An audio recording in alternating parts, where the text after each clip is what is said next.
So here are my thoughts on Housewives tonight. I'm a little late, but I had the runs, so please make do.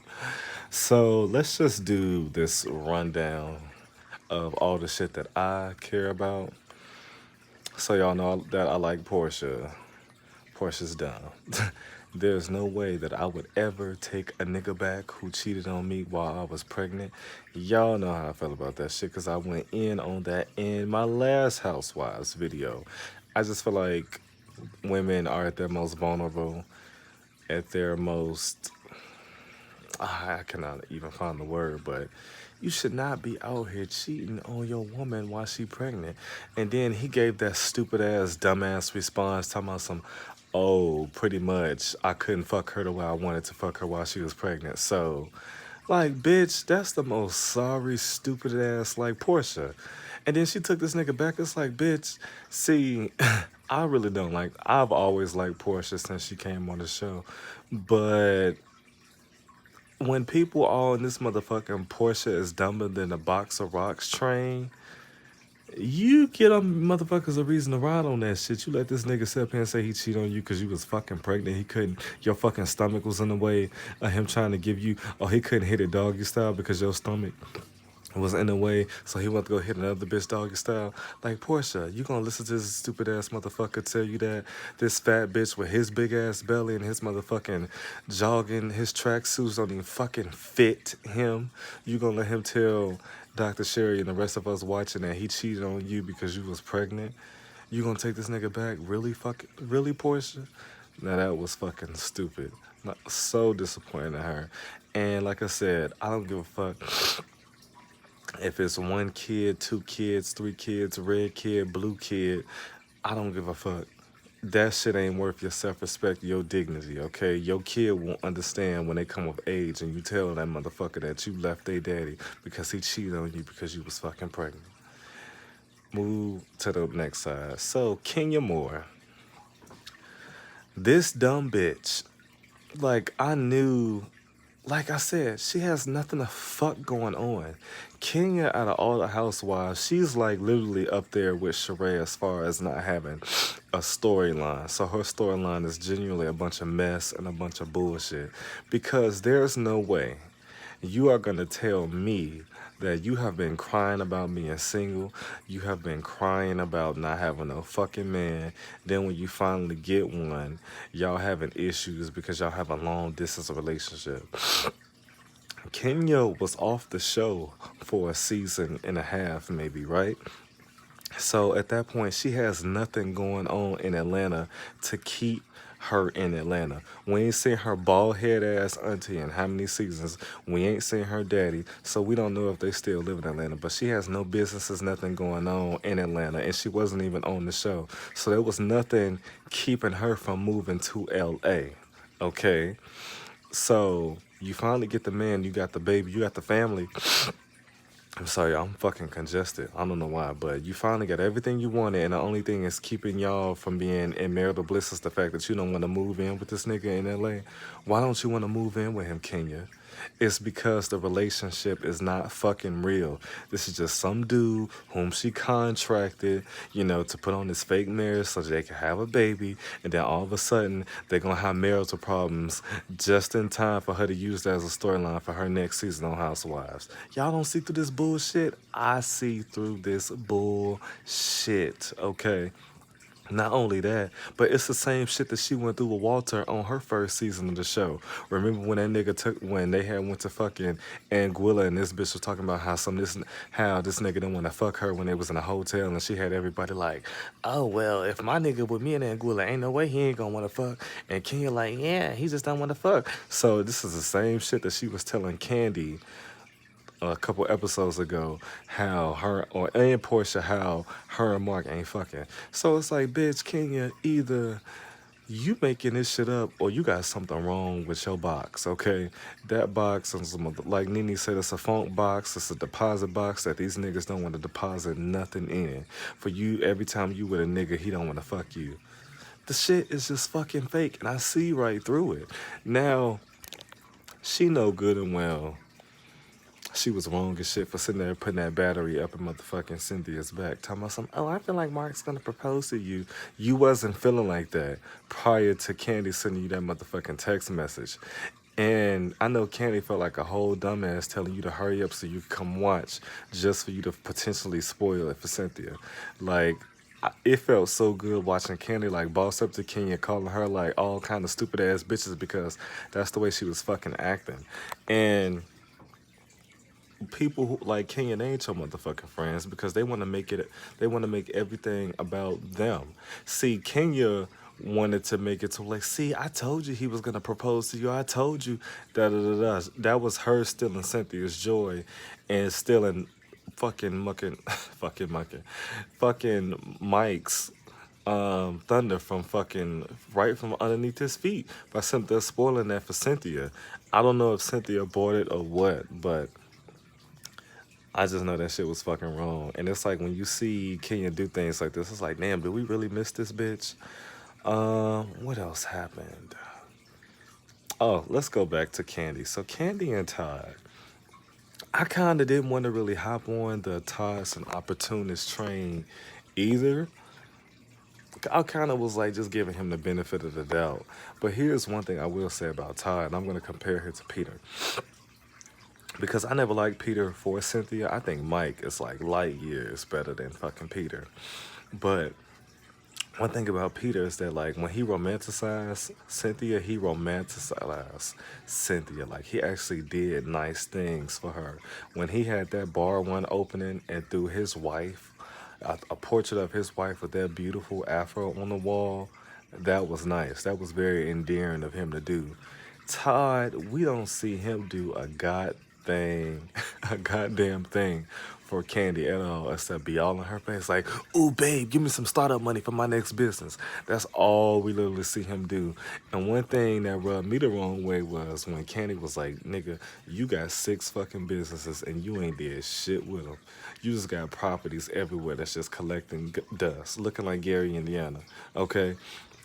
And he's like, why you ain't got no faith in me? Like, bitch, it's not about me not having faith in you. You ain't started shit.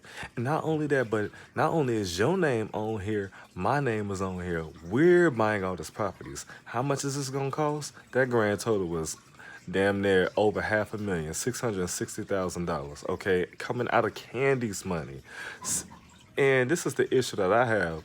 She never should have even let us know that it was a we thing. She should have just said that was him. Because if that was just his pockets, I wouldn't even give a fuck. But it's like, Kandi, you just came off of everyone telling you that your man was opportunist and that he was trying to use you. Now we're looking, we're saying that's exactly what he's doing. He's using your resources to fund his dreams. Now, it's one thing for y'all to go into business with each other. I ain't got no problem with that. But the money that he's making from y'all going into business with each other should be the money that he is using to fund his business ventures. Not y'all money, his money. So whatever the cut he gets from OLG, a mother's love.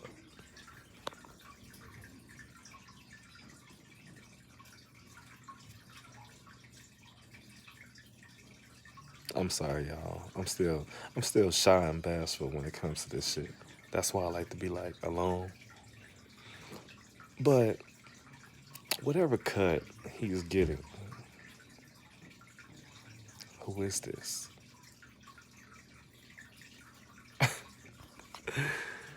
Whatever cut he is getting from OLG should be the money that he uses, his own cut, the money that he made from going into business with his wife. His money, not their money, his money should be the money that he uses to start up these business ventures. It shouldn't have Kandi nowhere near on that. So I understand her frustration, but it's like, Kandi, you now have to be very careful because like you said, he's not paying attention to financial news. He ain't know shit about a possible recession coming. He's just doing things on whims because he has this point to prove that to everyone that he doesn't want your money and he can make more money than you or make as much money than you. But it's very contradicting for him to do that with your money. It's very counterproductive to do that. So, like I said, he needs to take the money that he made from y'all working together and use that to make more money for himself. Okay, so that was a little disappointing to see her go through that. I hope she just wisens up, and I hope that Todd does not turn out to be the charlatan that everyone was pinning him to be when they were engaged. What else did we have going on? This episode was a really good episode. Because it wasn't boring at all. Like, you had all that shit, and then you had the shit with motherfucking Mike and Cynthia. He proposed to her, and, and that shit was very nice. Like, the way he included all of their daughters was just so nice. Like, he's showing her, like, we are going to be one big, happy, blended family. That was super dope. Now, let's get now. What am I missing? I ran through all of this shit. Like, it was a good ass episode, but I ran through all of it. And I really don't have nothing to really ramble on. So, like I said, Kenya and Mark, I just feel like that shit is all fake. Y'all ain't gonna convince me that it's real. I feel like it's all fake, some shit that she used for her storyline. Porsha, I think Porsha is a dumbass for taking that fat bitch back. I really do. Kandi, I just feel like she needs to watch it. Cynthia, I'm so happy for her. Like we said, she said she would never ever get married again, and now she has found a nigga who wants to, like, who inspired that in her, and now they're on their way to get married. That's dope. Eva, Eva's just there for the most part. I mean, I guess we're gonna see some shit with her next week, where she's gonna be confronted by Kandi and Porsha. Because one thing that Eva is quick to say, I didn't say that, but she never tells you what exactly she said. I mean, like when Kenya confronted her about that whole negative energy thing, she was right to say that she didn't say that, but she didn't say what she said either. And now with this whole, oh, I didn't say you need to heal from your C-section. Well, bitch, what the fuck did you say? You know, she never says, but I guess we're gonna see. Nene, I'm excited to see her come back into the fold. Mostly because I can't wait to see her dig into Kenya's ass. When she told Kenya, Kenya, you shut the fuck up, bitch. And they like throwing fingers and shit back and forth. I can't wait to see all of that. But even as far as her, because I didn't really cover her because she really wasn't here on this episode. I think it was like really big of her to congratulate Cynthia and send her those well wishes. And when Cynthia said it sucks that she wasn't there because they beefing about nothing, it's like, yeah, y'all are beefing about nothing. And y'all need to handle up on that because there's no reason for y'all to be beefing about any of this. Like, this shit is like literally so fucking pointless. I don't even remember what they beefing about anymore. Something about a tweet. I don't know. But I can't wait for the next episode to see Nene and Kenya get into it because I can't stand Kenya. I really feel like that weak ass bitch Giovanna with her terrible ass teeth was the mole. I feel like she was the one who recorded Cynthia. And Eva was right. She was like, oh, this is the same bitch who want to record people, but she recorded me when she told me her mic was off. You know, that was a good point there. But this episode, it was really, really good. I really enjoyed it. But yeah, y'all, that's all I got. It wasn't really popping, and it has been like a little later since I've seen the episode, so I may have forgotten some things, but I'm excited for next week. So I will hit y'all with a follow-up video next week. But stay tuned for my recap of episode 3 of Love and Hip Hop, because now that Chrissy and her mole is back, and I mean, Chrissy was really, I really just wanted to see her interactions with Yandy, and I guess I'll cover that right now. I feel like Chrissy and her mole are still annoying. Like, I've never given a fuck about Chrissy. I have never given a fuck about Chrissy. Maybe on that first, nah, I never even liked her on that first season because she rubbed me the wrong way with her beef with Samaya Reese. Here you have Chrissy who doesn't work, okay? She's essentially a homemaker, okay? A common law wife. She doesn't do anything but spend Jim Jones's money and receive gifts that he wants to give her whenever he feels like it. She's upset with the fact that Samaya Reese wants to do a song with Jim Jones. Jim Jones thought the song was cool. Samaya obviously thinks the song was cool. She's paying Jim Jones for this verse. And and Chrissy, who has like literally no experience in the music industry whatsoever, is trying to pull a plug on it, talking about some she doesn't feel it was on his level. Bitch, what level are you talking about? Because Jim Jones is nobody's Jay Z. He's nobody's motherfucking Fabulous. He's nobody's motherfucking 50 Cent. Nobody's DMX, Ja Rule. Like, he's nobody's a lot of people. You know what I'm saying? So I didn't understand what level she was talking about. I feel like she just prejudged Samara Reese and just didn't want Jim Jones working with her, point blank, period. So she was weak as fuck for that. Cause it's like, bitch, at the end of the day, the check that I'm about to pay your nigga to get on my song is the check that he's gonna use to buy you some shoes. Why you complaining? But she's an idiot. The shit with Kimbella, I just felt like everybody was being hypocritical if they was ever on her side. Like, we were all saluting Tammy for popping Evelyn for not telling her after how many episodes they filmed of Basketball Wives that she fucked Kenny Anderson maybe 15 years prior. Okay, here you got Kimbella telling, being straightforward and honest with what's that bitch name? Emily. I didn't feel like she had no malice in her at all when she told her that. I felt like she just wanted to be like, bitch, I don't want it to be a thing where you find out from a third party or a blog and then now you want to pop me because I held this from you all this time. So I'm telling you straightforward about it. Everyone was on Chrissy's side. I'm like, how? Okay. And then I didn't even like the way she handled. And then she did sucker punch Kimbella, and that was weak as fuck. And then I didn't like how she was handling shit with Yandy. Like, now we see what the issue really was. Because Yandy wasn't talking about some, oh, don't be buying shit for your bitch. But it's like, don't be buying shit for your bitch over taking care of your bills. And even then, I had already known more to it because Mona Scott Young went on Candy Coated Nights and told them Yandy was like pretty much saying like, I'm not gonna lower my commission just for you to keep cashing out on this bitch who doesn't even fucking like me and trying to separate the two of us business wise, okay? Because if that's the case, you can pay me my regular ass fee. And on top of that, pay your mortgage too. So, never liked Chrissy. I just never liked her. And even then, I feel like she wants Yandy to acknowledge the shit that she did, but she don't want to acknowledge the shit that the role that she played and that bullshit. Also, she don't want to acknowledge that she feels like Yandy was wrong for questioning Jim Jones buying her shit. But like Yandy said, bitch, the accountant literally came to me and said the mortgage was backed up 3 months. So him cashing out on you was not a smart financial decision. What aren't you getting? It's like Yandy should have.